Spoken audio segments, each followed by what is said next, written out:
Nearly 10 years ago, I did a show called The Thames Project, and it was shown, it had a couple of airings and was very well received. But ever since then, I've felt there was plenty that I missed out on. We've got the source up there in Gloucestershire, in Ewan, near Kemble, where the tiny, tiny watercourse seeps out the ground. You can stand on either side of the river, a foot on either bank. And then you end up right out at that huge mouth, Gravesend, Southend-on-Sea, where we've got miles between the banks. So 200 and maybe 220 mile journey from top to bottom, involving hundreds of visits and painting sessions.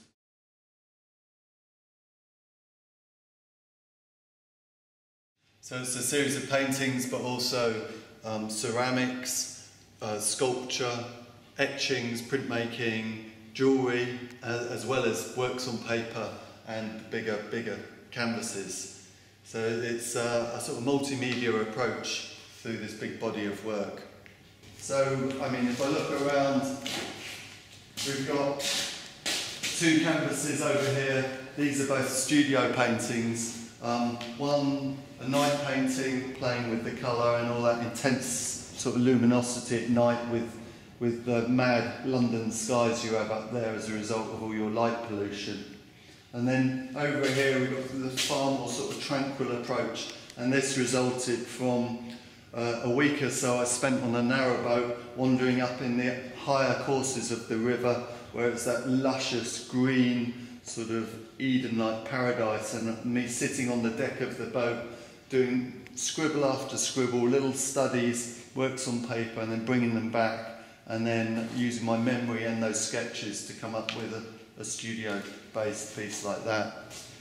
Another piece, Buscot Twigs, and it's a sort of theme I return to time and time again in my paintings, where I love that sort of undergrowth, that twigginess, and I sometimes sort of see this as maybe a metaphor for a wildness that still somehow exists in this overpopulated country of ours, that sort of meshwork, net-like quality of all the twigs, and in the winter, of course, it's the bare bones, it's like this, you can see it and feel it, and looking through and feeling the light, hitting the surface of the water, the curve of the river, the meander of the river through this wooded stretch.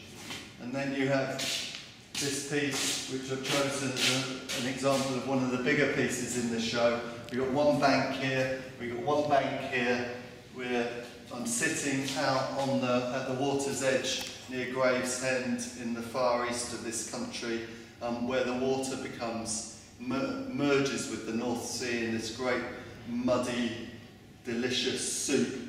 And it's another habitat, another environment full of wading birds and seals, and in this case I wrote, a mouthful of wild damsons, a seal watches me, a skein of geese, 3 swans, a skylark on the mouth of the Thames. And I suppose what I'm trying to do is I'm trying to really engage and get involved with the natural environment in these places. It's not just about topography. I'm not just trying to paint pretty landscapes with a lovely lie of the land. It's more about the different factors that go into these places that sort of add up, the different layers that sort of an ecological approach of the layers of ourselves, our history, our domination of these places, where people worked, where people were exploited, where people lived and died.